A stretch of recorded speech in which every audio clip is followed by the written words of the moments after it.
أمواتكم وأموات المسلمين والمسلمات والمؤمنين والمؤمنات خصوصا المؤلف هذا الكتاب شيخ النووي البنتني وثم إلى روح شيخ محمد شافعي هزامي وإلى روح حاجي أحمد طبراني بن هاجي سائنا خينا في الله محمد صالح شيخنا جيما وماتك الفقيرة زوجته أن الله يتغشاهم بالرحمة والمغفرة وإلى حضرة النبي محمد صلى الله عليه وسلم الفاتحة أعوذ بالله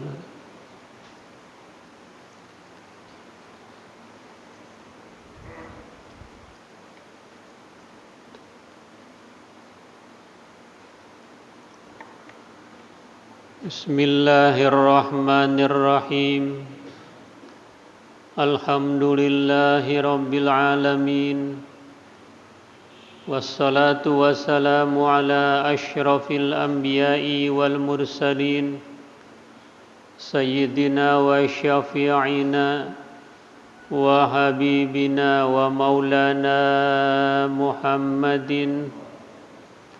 وعلى آله وأصحابه أجمعين أما بعد فإن أصدق الحديث كتاب الله تعالى وخير الهدي هدي محمد صلى الله عليه وسلم وشر الأمور محدثاتها وكل محدثة بدعة وكل بدعة ضلالة وبسند المتصل إلى الإمام المؤلف رحمه الله تعالى وأدام النفع به وببركة علومه وبكم في الدارين آمين رضي الله عنهم ربي يسر ولا تعسر ربي تمم بخير والمقالة الثالثة والعشرون قال عمر رضي الله عنه رأيت جميع الأخلاء فلم أرى خليلا أفضل من حفظ اللسان ورأيت جميع اللباس فلم أرى لباسا أفضل من الورع ورأيت جميع المال فلم أرى مالا أفضل من القناعة ورأيت جميع البر فلم أرى برا أفضل من النصيحة ورأيت جميع الأطعمة فلم أرى طعاما ألذ من الصبر. Makalah ke-23. Berkata Sayyidina Umar bin Khattab radhiyallahu anhu, aku melihat seluruh rekan, maka aku tidak melihat rekan yang lebih utama ketimbang menjaga lisan. Dan aku melihat seluruh pakaian, maka aku belum melihat pakaian yang lebih utama daripada warok. Dan aku melihat himpunan harta, maka aku tidak melihat harta yang lebih utama daripada qanaah. Aku melihat seluruh kebajikan, maka aku tidak melihat kebajikan itu lebih utama daripada kejujuran. Aku melihat seluruh makanan, maka aku belum melihat makanan yang lebih lezat daripada kesabaran. Ini namanya asar, perkataan dari salah seorang sahabat yang sudah disebut namanya oleh baginda Rasul sallallahu alaihi wasallam sebagai al-mubasysyar bil jannah, yang diinformasikan oleh Rasul 10 sahabatnya yang dipastikan masuk ke dalam surga tanpa dihisab. 4 khulafaur rasyidin, ada lagi Abu Ubaidah, Sa'ad bin Abi Waqqas, Abdurrahman bin Auf, Zaid bin Sabit dan seterusnya. Maka kata Sayyidina Umar radhiyallahu an, saya telah melihat seluruh sahabat-sahabat saya, al-asdiqa, tapi saya belum melihat sahabat yang lebih utama daripada menjaga lisan. Jadi lidah ini merupakan sahabat kita, rekan kita, kawan akrab kita. Karena lisan ini yang akan menghantarkan kepada pintu gerbang kebahagiaan duniawi dan ukhrawi.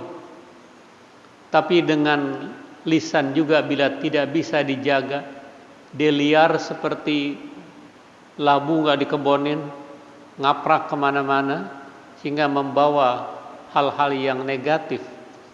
Jadi lisan bisa menggelincirkan seseorang, bisa mengangkat derajat seseorang. Karena itu organ tubuh kita, mata, kaki, tangan, telinga, itu semuanya berpasangan, ada 2. Hanya lidah yang sendiri. Artinya hati-hati dengan kesendirian ini.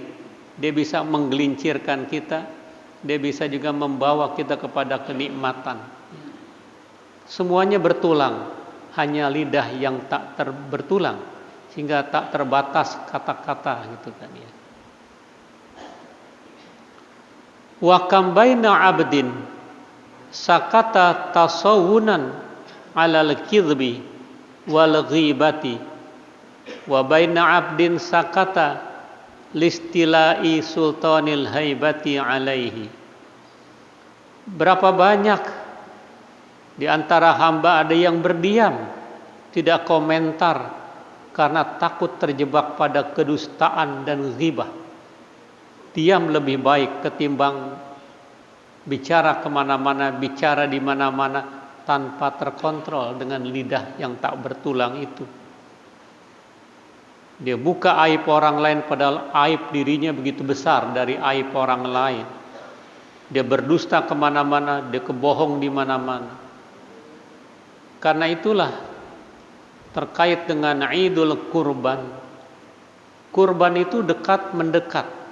Sarana atau media untuk mendekatkan diri kepada Allah Subhanahu wa taala melalui ibadah yang namanya kurban. Kita jangan bicara masalah korban dalam hal ini. Redaksinya bukan korban tapi kurban. Karena kalau korban konotasinya negatif. Korban gunung meletus, korban tsunami, korban longsor, korban kebakaran, korban banjir, korban kecurangan, korban kebohongan, ada di mana-mana. Krisis kebohongan. Nah, karena itu jangan disebut daging korban, tapi kurban. Dari koruba yakrubu kurban. Dekat, mendekatkan diri kepada Allah Subhanahu wa ta'ala. Karena bikuli sya'ratin hasanatun. Nanti dalam kurban itu satu bulu saja satu kebaikan. Kalau dia menyembelih domba saja dengan tanduknya dan berwarna putih sebagaimana sunnah yang dijalankan oleh baginda Rasul sallallahu alaihi wasallam, ada berapa ribu bulu dihitung dengan satu kebaikan per bulu itu. Itu manfaatnya di samping ada satu ikatan, interaksi orang-orang kaya dengan orang-orang miskin. Bahkan diafdolkan kalau bisa si mudhahi, si pengorban yang menyembelih hewan kurbannya sendiri ketimbang orang lain kalau memang bisa dan terbiasa. Tapi perlu diingat bahwa ada beberapa yang tidak layak, yang tidak memadai untuk dijadikan hewan kurban. Seperti kurban yang matanya cacat sebelah karena pasti akan mengurangi daging meskipun ada kornea matanya yang masih bagus tapi sudah nggak berfungsi lagi. Itu sudah tidak memenuhi syarat. Atau daging kambing maksud saya yang pincang, jelas pincangnya tidak layak untuk dijadikan kurban. Yang ketiga, sakit yang jelas sakitnya. Lagi sekarang dikenal dengan PMK, penyakit mulut kaki dari binatang itu. Kalau kita mau beli itu daging, itu kerbau, itu sapi, itu kambing, ringkuk aja, melel saja keluar cairan-cairan. Nah, ini jangan dibeli ini, karena sakit. Yang keempat, kurus, terlalu kurus. Itu yang harus diperhatikan.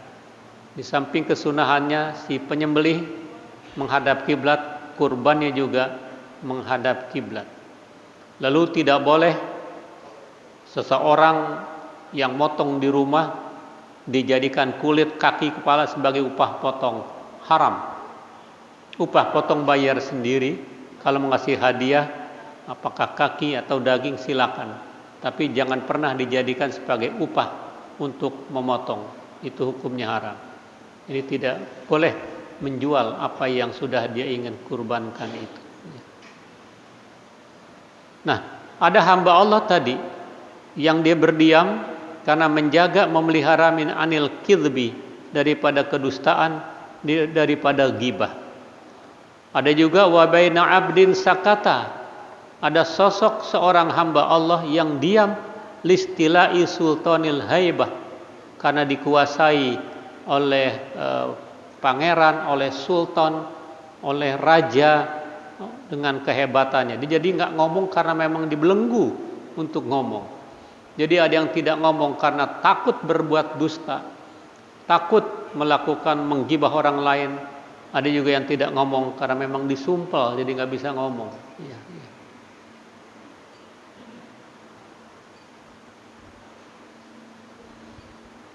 Wa ra'aitu jami'al libas falam ara libasan afdhala minal wara'. Aku melihat, kata Sayyidina Umar, seluruh pakaian, tapi saya belum melihat pakaian yang lebih utama daripada wira', daripada apik.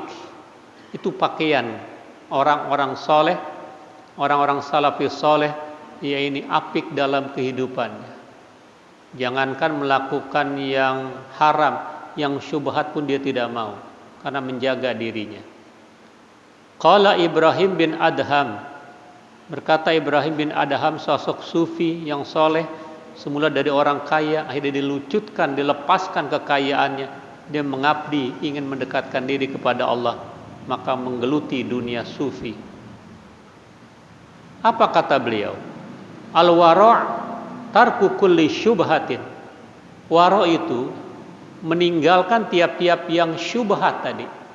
Jadi jangan lagi yang haram, yang syubhat dia takut. Karena orang kalau sudah membiasakan yang syubhat, saatnya dia melakukan yang haram nggak merasa ada kedosaan di situ. Tapi orang yang apik, orang yang wira', jangan lagi haram, yang syubhat dia tidak mau terjebak. Ya. Jadi antara halal apa haram, nah itu namanya syubhat. Orang yang wara' ninggalkan itu. Ketika ada orang lain, dia tahu lebih dominan penghasilannya dari narkoba, tapi satu sisi dia juga punya kontrakan rumah, ngasih duit buat masjid. Ini duit kontrakan, apa duit narkoba gitu kan ya.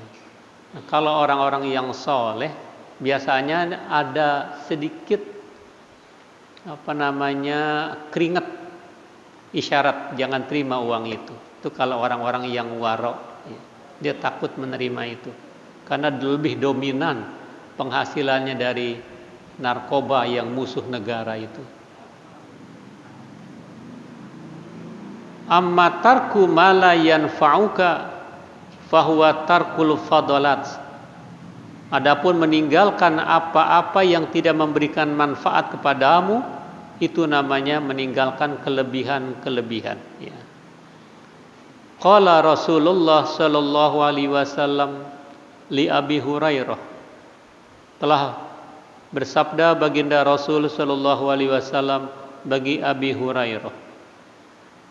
Ya Aba Hurairah, kun wari'an takun a'badan nas.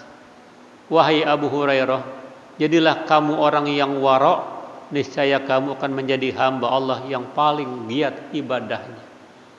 Itu secara khusus buat Abi Hurairah, tapi sesungguhnya adalah buat kita semuanya. Kun wari'an, jadilah kita orang yang wara'.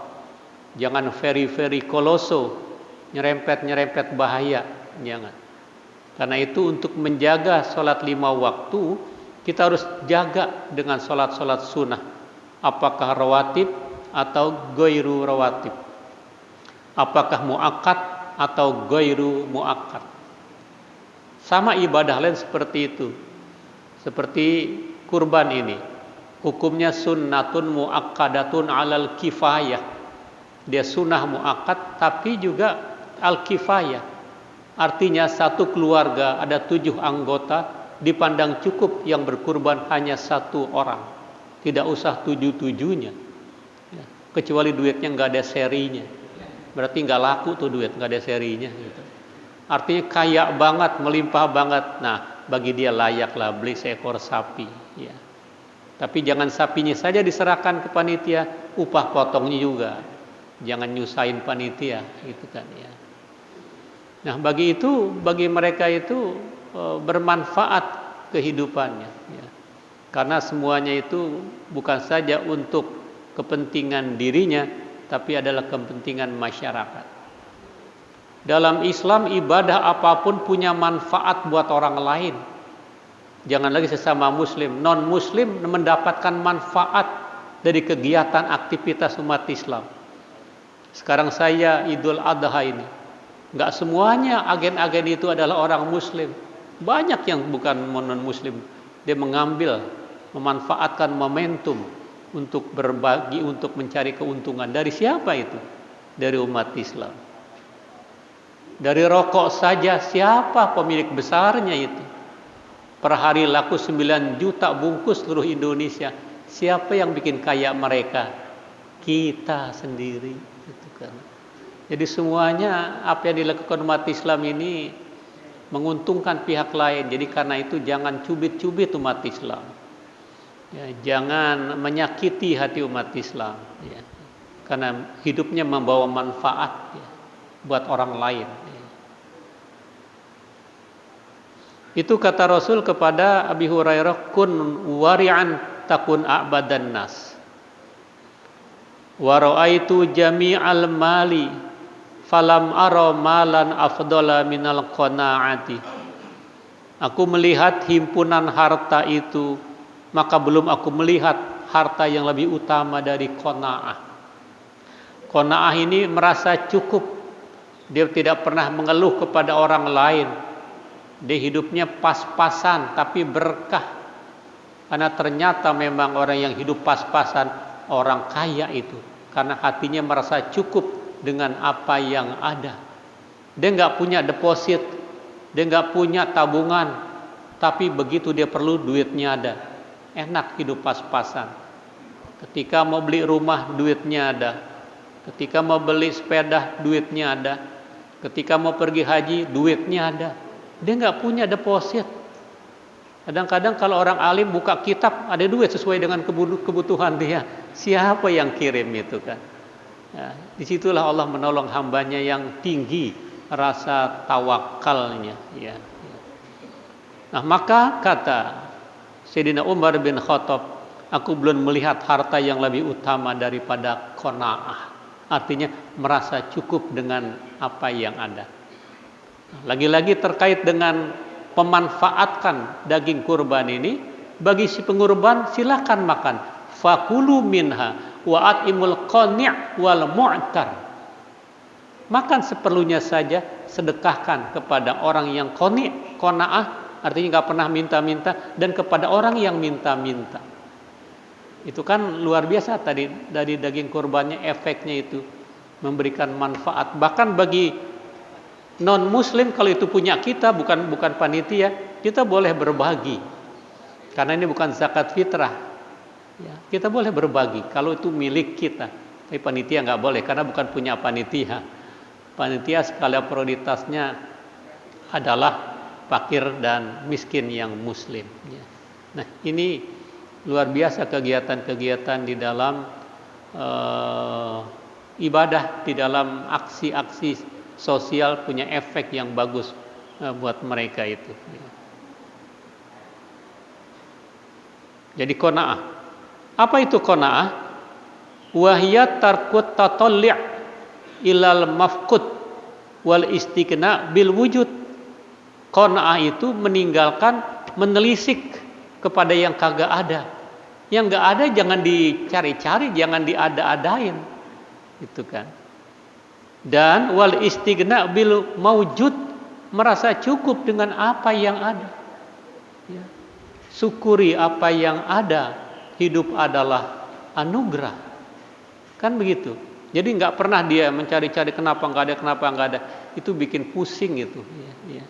Syukurin apa yang ada ini. Jadi insya Allah hidupnya akan dijaga oleh Allah kalau dia merasa qanaah. Nah, itu yang dikatakan Sayyidina Umar bin Khattab, aku belum pernah melihat harta yang lebih utama daripada qanaah. Tapi kalau orang yang sudah punya satu ingin dua, dua ingin tiga, tiga ingin empat, dari bahu ingin kepala, itu orang miskin sebenarnya.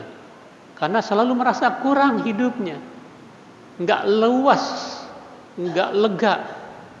Dadanya ini selalu merasa kurang, selalu merasa resah bila tidak ada itu. Orang yang qanaah tidak. Qala Rasul sallallahu alaihi wasallam, diulangi lagi, telah bersabda baginda Rasul sallallahu alaihi wasallam, kun wari'an takun a'badan nas. Jadilah orang yang wara', niscaya kamu menjadi hamba yang banyak ibadah. Wa kun qani'an takun ashkaron nas.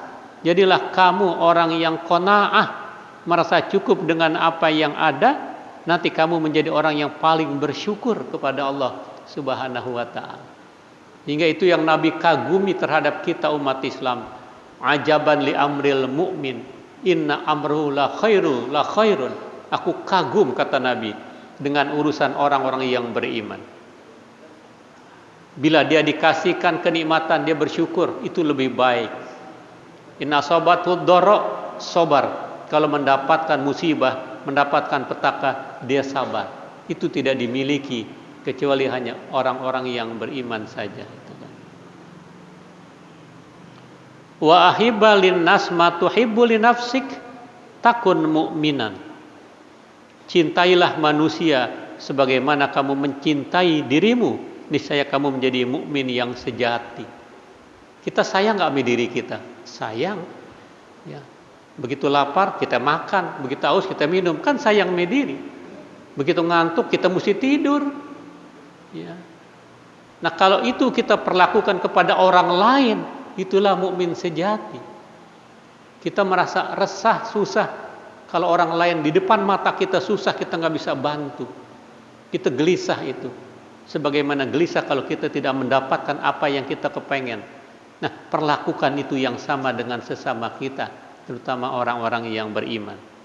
Itu yang Nabi sabdakan, ahibbalin nas ma tuhibbu li nafsik takun mu'minan. Wa ahsin mujawarata man jawaroka takun musliman.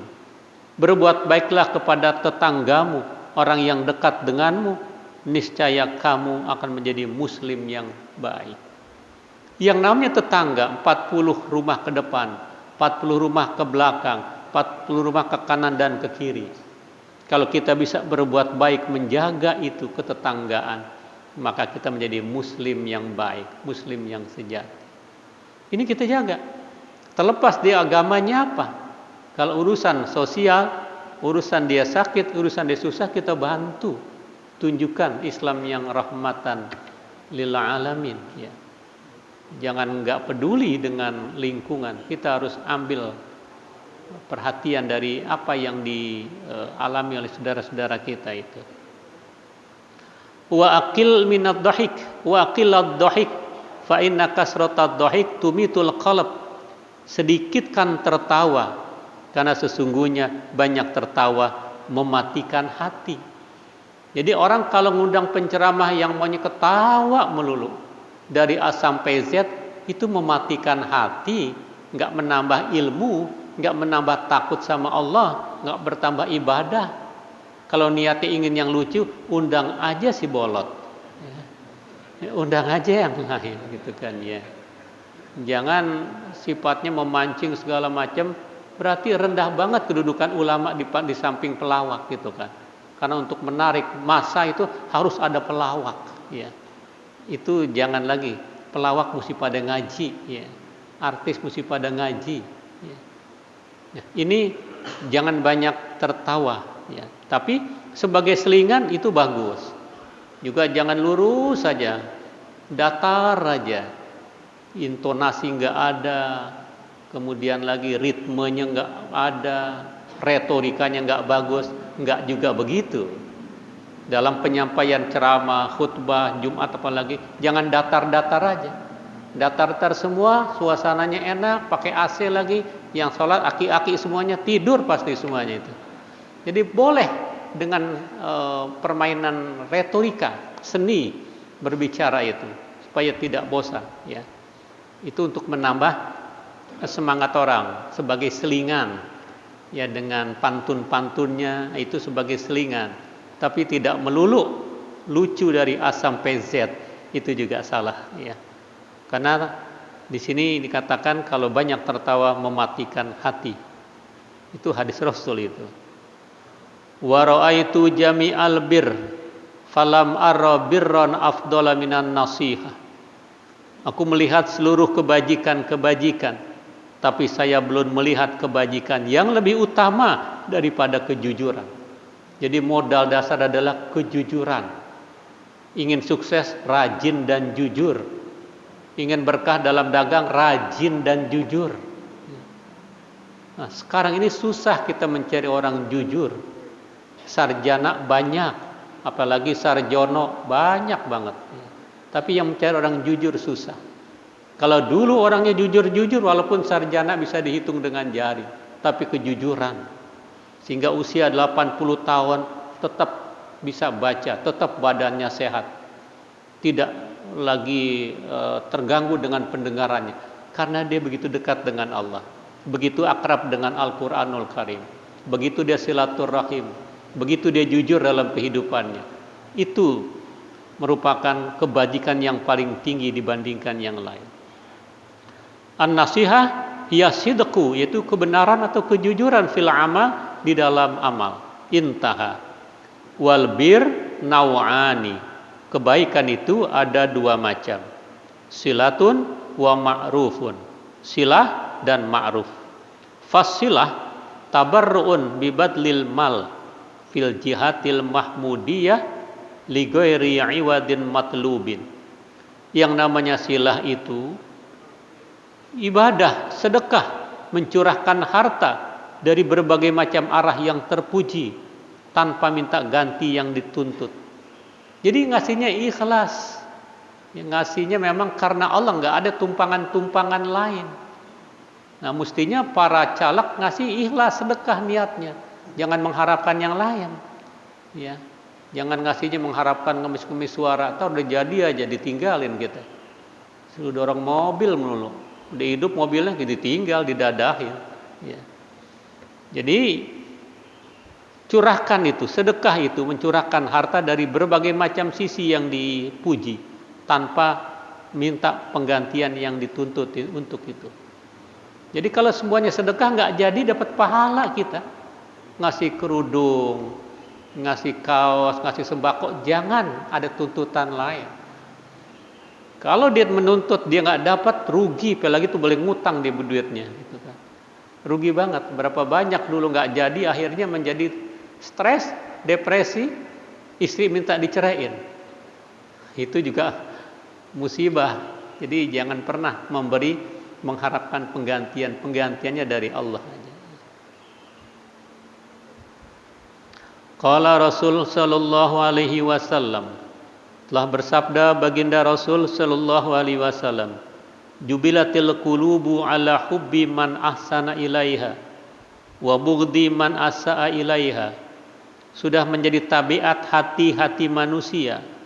Manusia itu suka terhadap apa-apa yang indah, apa-apa yang baik, Nurani manusia, tabiat manusia suka dengan keindahan. Ketika diajak pergi, ya Allah, dia memandang alam, dia memandang sawah ladang, memandang pegunungan.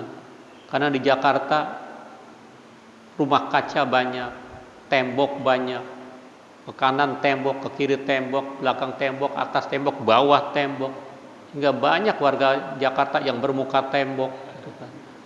Artinya nggak malu melakukan pelanggaran-pelanggaran. Maka dia pergi keluar, dia pergi ke daerah Jawa Barat yang ada pegunungan, yang ada suasananya asri. Siapapun senang dengan itu. Orang kan perlu piknik dengan kesumpekan per bulan dia ada di kota-kota besar, dia perlu rileks untuk itu. Jadi tabiat manusia suka dengan keindahan. Ya. Tetapi juga menjadi tabiat manusia, dia benci dengan apa-apa yang merusak dirinya, yang membahayakan, yang bikin cacat dirinya. Fafil birri ridon nas. Di dalam kebajikan ada keredoan manusia. Jadi kalau kita berbuat baik, manusia juga senang dengan kita. Wa fit taqwa ridallah ta'ala. Di dalam takwa ada ridhonya Allah Subhanahu wa ta'ala.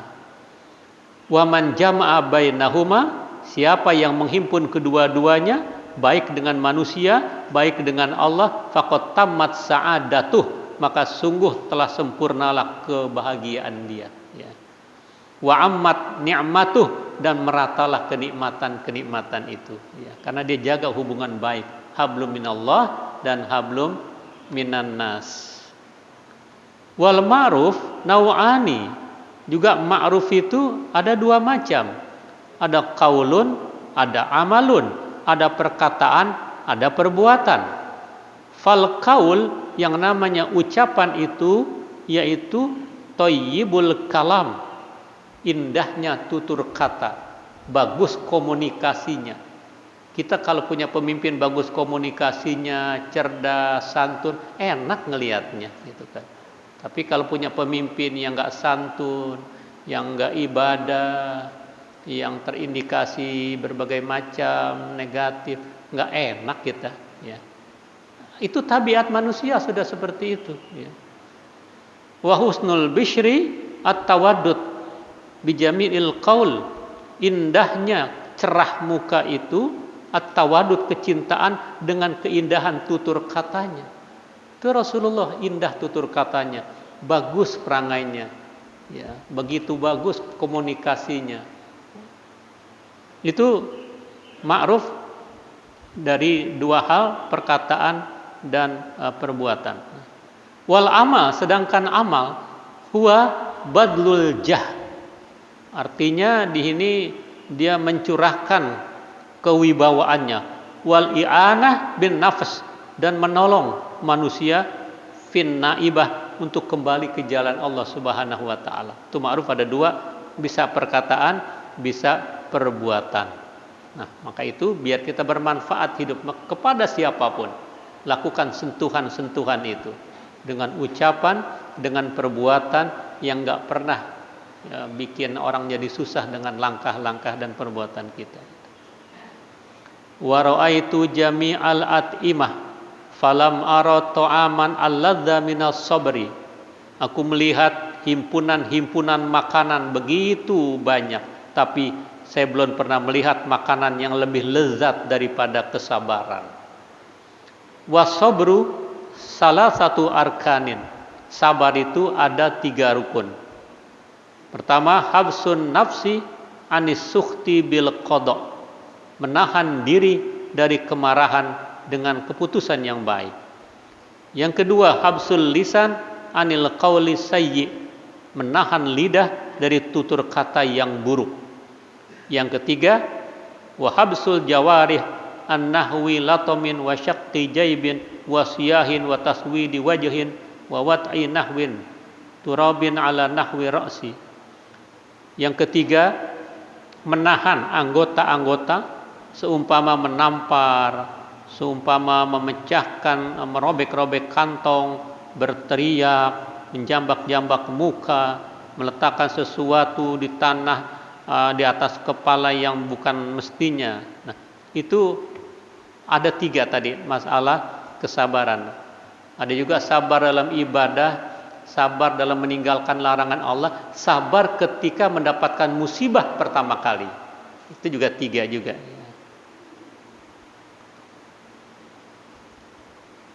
Faman qoma bihadil arkan, siapa saja yang menegakkan 3 rukun ini, jaza fadilatus sabr. Hadza fadilatus sabr. Maka jadilah dia ini memiliki tingkat kesabaran yang tinggi, alladzi huwa nisful iman. Itu sudah sebagian daripada iman. Wasaratil baliyah mahdha ihsan, dan jadilah musibah semata-mata itu kebaikan. Bagi dia musibah itu kebaikan. Karena pasti di balik musibah ada sesuatu yang Allah siapkan. Fa inna ma'al usri yusran, inna ma'al usri yusran. Jadi dia bukan lihat musibahnya, dia nikmati musibah itu, di balik itu ada nanti kenikmatan dari Allah. Orang rumahnya kebakar habis, dia ternyata nggak sedih karena dia yakin ada hal yang positif di balik musibah. Ternyata benar 3 bulan sampai 6 bulan rumahnya baru lagi. Banyak yang nyumbang gitu kan. Karena dia merasakan musibah itu satu bentuk cara Allah untuk menguji iman seseorang dan diganti itu dengan yang lebih baik lagi itu. Summa sabru ala aqsam. Kemudian sabar juga ada beberapa bagian. Sabrun ala ma huwa kasbulil abdi, sabar atas apa yang dia usaha untuk hamba. Wa sabrun ala ma laisa bikasbin, sabar atas apa yang tidak melalui upayanya. Fasabru alal muktasab ala qismain, sabar atas yang diusahakan ada 2 macam. Sabrun ala ma amarallah, sabar tadi atas perintah Allah Ta'ala dengannya. Wasabrun ala ma naha anhu, dan sabar atas apa yang Allah larang. Wa amma sabru ala ma laysa bimuktasabin lil abdi, fasabruhu ala maqasatin ma yattasil bihi min hukmillah ta'ala fima yanaluhu fihi masyaqqatun. Adapun sabar atas apa yang tidak diusahakan bagi hamba, sabarnya itu atas muqasah, atas pembagian-pembagian yang menghasilkan dengannya dari hukum Allah pada apa yang mendapatkan daripada kesusahan. Jadi di balik kesusahan ada kemudahan. Fa inna ma'al usri yusran, inna ma'al usri yusran. Wallahu a'lam bishawab. Shadaqallahul azim.